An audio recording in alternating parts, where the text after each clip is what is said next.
Five-star finish on the old Fairgrounds half-mile layout here at Richmond, February 1986. A classic. Dale Earnhardt and Darrell Waltrip tangle, racing for the win. Caution comes out with 5 to go, and Kyle Petty weaves his way through the mess and becomes the first third-generation NASCAR Winston Cup Series winner. For more on Wrangler 5-star finishes, log on to NASCAR.com. Had some track position change hands on these pit stops. T. Jr. was a big loser from first to fourth.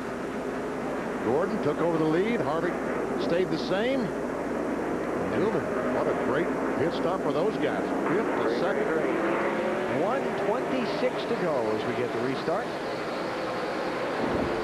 Yes, I believe that we probably have seen some guys make their last pit stop of the evening. Under green. Under green.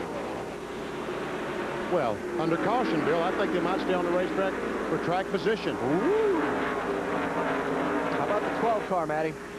Well, he's going to have to stop at least one more time, Alan. Looking at the fuel calculations, Matt Borland told Ryan, we are about 15 to 20 laps short. Wow.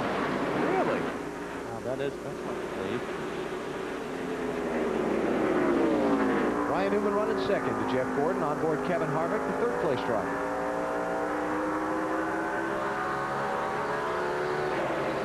And Matt Kenseth, Bobby Labonte, 5th and 6th places. Labonte trying to take the spot from Kenseth. Up front, here comes Newman. On the outside.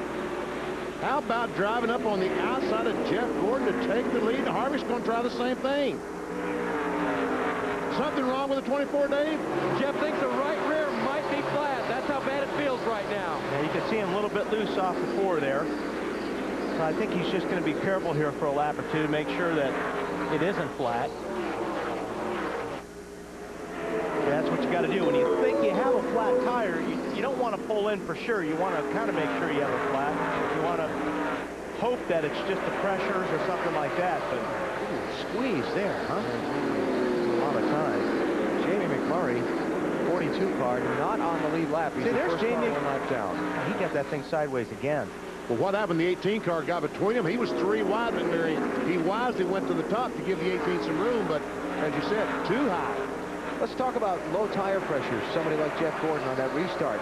They drop the tire pressures for the restart to deal with the buildup. As the tire heats up, the air pressure, the molecules do their thing, and the pressure builds inside the tire.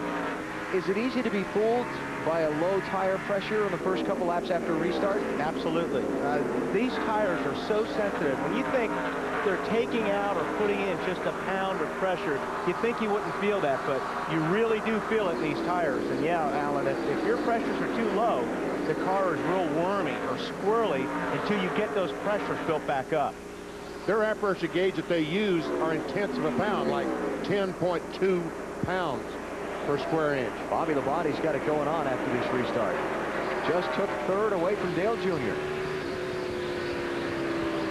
But what you have to be careful of, you know, you're trying to obviously get the pressure down so you're better on the long run. But in the meantime, you know, Newman's out there 2.5 seconds ahead of Jeff Gordon right now. And that 2.5 seconds sometimes is very difficult to make up. Newman, Kevin Harvick, Bobby Labonte, now the top 3. Dale Jr. back to 4th. Matt Kenseth and Jimmy Spencer race for 5th and 6th. And behind them, Jeff Gordon now back in 7th and really being jumped on by the pack. Here's Spencer working on Kenseth. 5th place. Spencer's car has been really good tonight.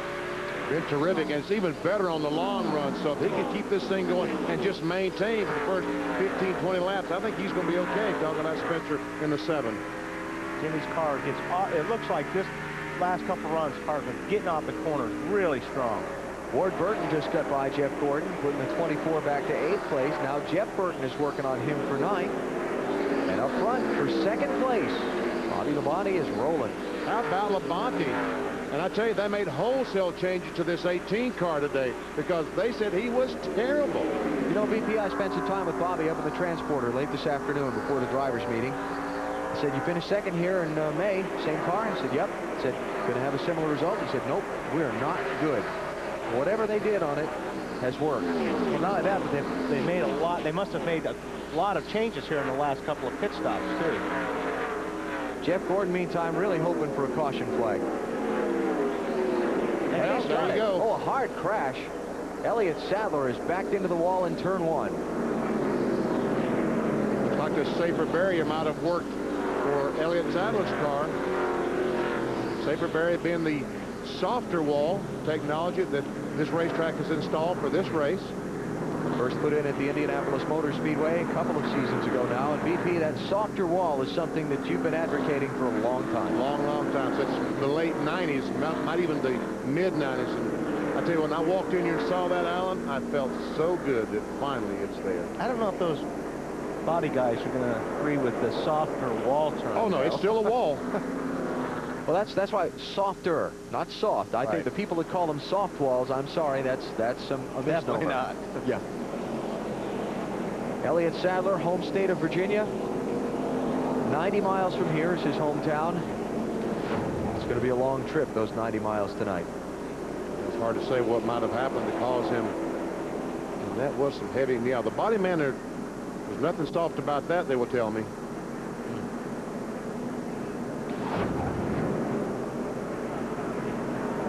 Pit road is closed because the safety equipment there is on the apron where the cars exit the pit lane. So let's get our break in here.